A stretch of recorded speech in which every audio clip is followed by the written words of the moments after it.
Chapter 6. Set up. King Sayumba sent word out to the neighboring kingdoms and the villages, seeking an audience with their rulers and people.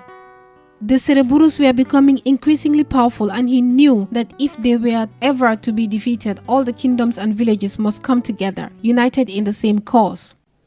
All the kingdoms have a vested interest in the destruction of the Sereburus.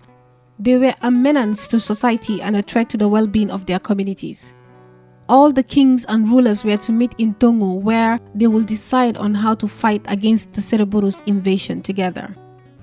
Most of the kings were wary of King Sayumba's call for unity and refused his invitation. They were skeptical of the king and suspicious of his desire to meet. They suspected that his plan might very well be a ploy to usurp them from their own kingdoms and take over rule. Their refusal to honor his invitation did not come as a surprise to him at all. He was well aware of what he was up against and knew that it was no small feat convincing all the kings to unite under his leadership, even if it is for their own benefit. This was because of the inherent mistrust they have of each other, owing to the many betrayals their forefathers had each gone through in their past dealings. In the past, there were many greedy kings from the kingdoms whose sole aim had been to expand their kingdoms and wealth by conquering all the neighboring kingdoms and bring them under their rule. They had even refused King Sayumba's second proposal to meet on neutral grounds wherein they all felt secure and could bring the full weight of their army. King Sayumba was confident in his own army's capabilities and knew that with them he could single-handedly take on the Sereburus, but he also knew that this will not permanently solve the problem. It will just mean a temporary defeat for them, and they would only come back stronger and more brutal than ever. Therefore, for a permanent solution to the issue of the Sereburus, King Sayumba was in no doubt that he needed the support of all the kings and their armies. After much thought, he decided that the best thing to do would be to let the other kings decide a meeting ground they were comfortable with, hoping that this will inspire more trust. It was then that the king of Njeli, King Banjugu, consented to setting up a meeting with him.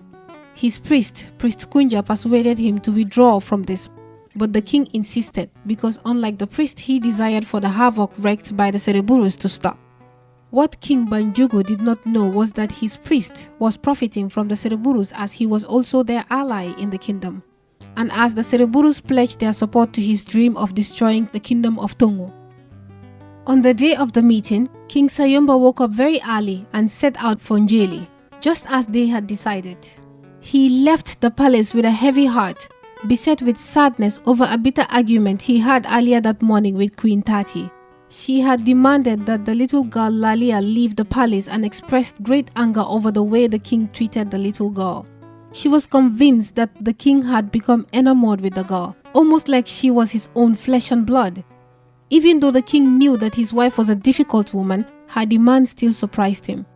He had expected her to be more sympathetic to the girl's plight, as she had no one to look out for her, since they had all resigned to the real possibilities that her mother was dead. Queen Tati offered the option for her to stay somewhere else. She even mentioned that one of the elders was willing to take her in and look after her. The king refused. He firmly explained to her that he had given the little girl his word and that he had every intention of keeping it, until a relative of the girl saw fit to claim her.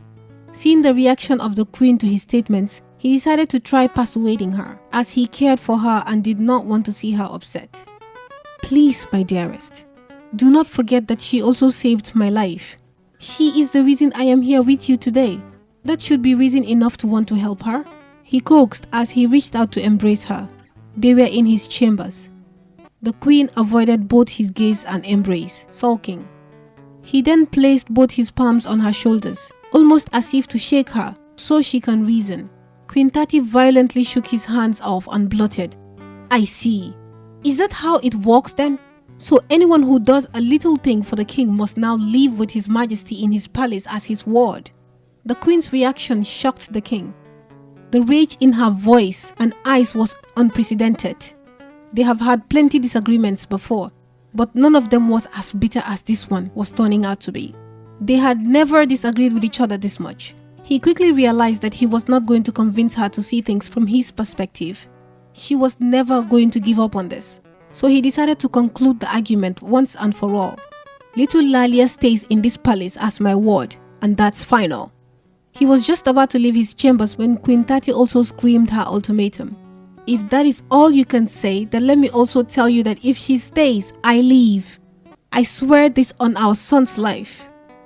Then so be it. King Sayumba retorted, exasperated at the queen's belligerent lack of regard for his orders. He was in no mood to entertain threats from the queen. Queen Tati was shocked by the king's reaction to her ultimatum. It was unexpected, as she could always get her way with him, with little to no effort since during the time she was with child. This must be the effect the little girl is having on him, she thought to herself as she wept. As King Sayumba marched out of the palace, he could hear her crying, but he just continued his journey. He traveled with his entourage of battlers, who were always a foot or two behind him wherever he went. When they finally arrived in Jeli, the palace priest welcomed them and escorted the king to his chambers. Once King Sayumba was settled, the priest asked one of his servants to inform King Banjugu of the king's presence. As he waited, Kunja offered him a glass of wine several times, but he politely declined. He had an innate mistrust for the priest, and this was heightened even more by the faint scar on the nape of the priest's neck that uncannily resembled the mark of the Cereburus. King Sayumba knew then that Kunja was very deceitful, and that he was only pretending to be nice so that he would let his guard down.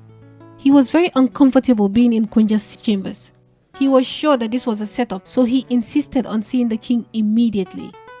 When the priest volunteered to go call the king himself, there he knew that he must also be trying to kill him, as it is a taboo for the priest to approach the king's palace unless there was something the gods wanted to voice out, and when an abomination takes place. The king is very well aware that priests are known to be the mediator between men and the gods.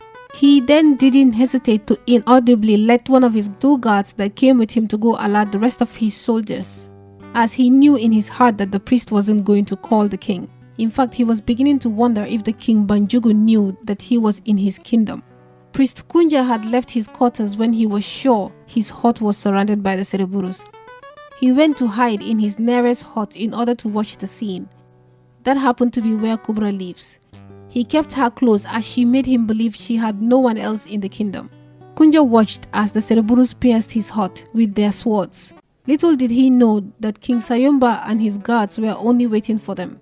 He had swords and moans of men whom he believed were hot. He knew the king could hold a few of his men off, but not for long. Kunja believed that King Sayumba would be killed off by the time the attack ends.